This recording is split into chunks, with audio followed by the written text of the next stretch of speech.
Good morning, good afternoon, good evening, everyone. So I'm going to continue reading from 365 Days to Embracing Forbidden Emotions, a daily guide to peace and fulfillment. Today is February 7th. And if you've kind of guessed by now, I put quotes in here intentionally. I was talking to a friend of mine yesterday. She's like, oh, I would hear the quote. And I'm like, oh, I put quotes in, many quotes in here with the intention of sort of debunking them. Hey, Nikki. I love that. I love the way you spell your name too. Nikki, Marti, boys' names for girls. I like it, or girls' names for girls.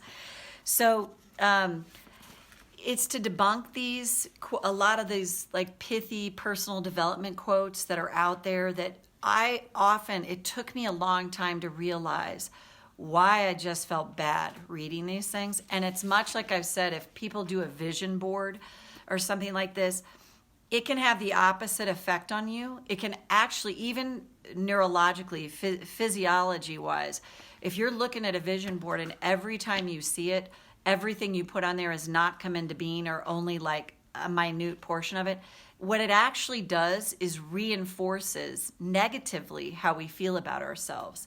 So unless you have a vision board and you're all in on it and like, yes, and feel that penny, mwah, so I was just thinking about you yesterday. So good to see you too. Unless you're like all in on the vision board, it's just a representation of what's not working in your life. And you don't want to reinforce it. That's what I did. I had this vision board because I heard, the benefits of doing a vision board. And I would look at it. First of all, the things that I put on there, I was like, they were so far out of reach from where I was at my current state of being, that it actually backfired on me. It was like I was trying to take too big of a leap with the vision board. And I love this again. It's coming to realize, this woman Tosha Silver says, it's about pushing the ego's agenda. Then the vision boards end up being something where we're pushing the agenda of the ego that's like, I've got to have more and this has to be upgraded and I've got to have this. And there's nothing wrong with any of that. It's more of, where does it come from? Does it come from a place of, I'm pushing the ego's agenda? Or no, this is something I really want for myself and my family and I want this in my life. And if it's meant to come to me, then show me how to get it. And if it's not, give me peace. That's a very different energy and attitude than, I've got to make this happen and I've got to manifest this. And if it's not manifesting, then I'm the problem. It's just a way to activate that bully in our brain constantly. So that's why I have a lot of the quotes in here, because I've just seen in my own life how following some of those has hurt me.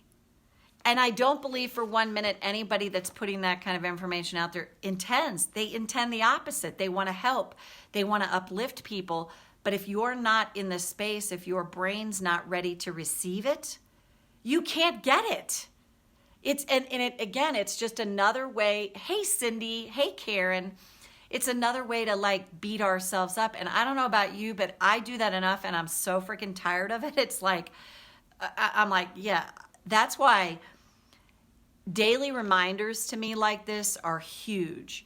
So when I see something and I notice like, oh, I'm feeling bad about that, it's like, oh, that bully's activated and telling me, see, I'm missing the boat. I'm not manifesting this properly. I'm not doing it well. And I'm hanging up the stirrups for that BS. So Jana, that looks like your little picture that came up there. I don't see your name, but I look like your picture.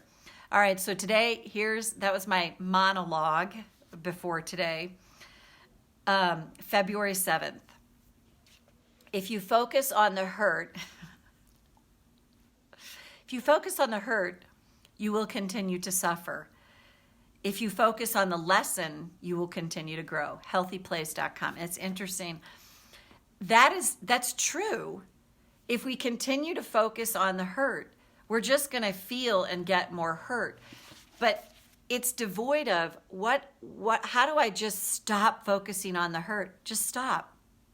Right. How do I do that? How do I stop? That's why I love tapping, because in tapping, you get to go into the hurt and tap through it and then allow that to move on from you. All right, let's see what was said about this. This idea can trip me up. I get this is true, and it's actually great advice. But what's missing for me, once again, is how. How do I do this when I'm riddled with hurt? I feel the hurt. I can use tapping to go deeper into the hurt and to give presence to the hurt. Tapping helps me to allow the hurt to be felt more fully so it can be ultimately released. I will then find I feel lighter and freer because I've allowed space for my hurt and felt it fully. I find I'm less afraid or judgmental of my emotions because I've allowed them space to exist. I see now that I've been taught the opposite in this world I live in. Suppression never works. It just sets the stage for an emotional blow up. And then I blow up emotionally, and I often feel bad about myself. If I can understand that the blow ups have to happen when the suppression of emotion is involved, I might be a little kinder to myself. I might learn to forgive myself because I understand why it's happening, and thus understand the huge benefit of fully feeling my hurt or any other emotion fully.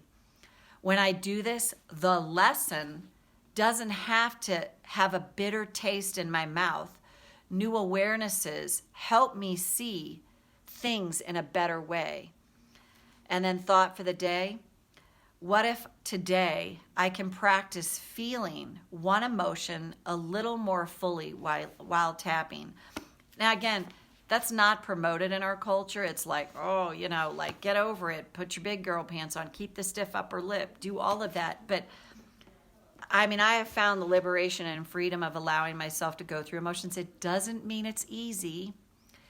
And it takes absolute courage to feel fully. It really does. It wouldn't take courage if we didn't live in the society that we do, that really is like, oh no, okay, that's okay to feel, but that's not. But because we have so much suppression, then this natural sort of saturation of emotions hits us, or we just feel overcome by emotion, because that shows you how much you've suppressed something. The potency of how intense an emotion feels for you is directly correlated to how suppressed it is. That's my personal view, and I know that's true for me. So when I've had these like explosions of emotion, and when I say explosions, it can be explosions of anger or rage, but it can also be this explosion of absolute despair and overwhelm that I've carried around in me for decades that I learned to suppress. And that's why I love tapping.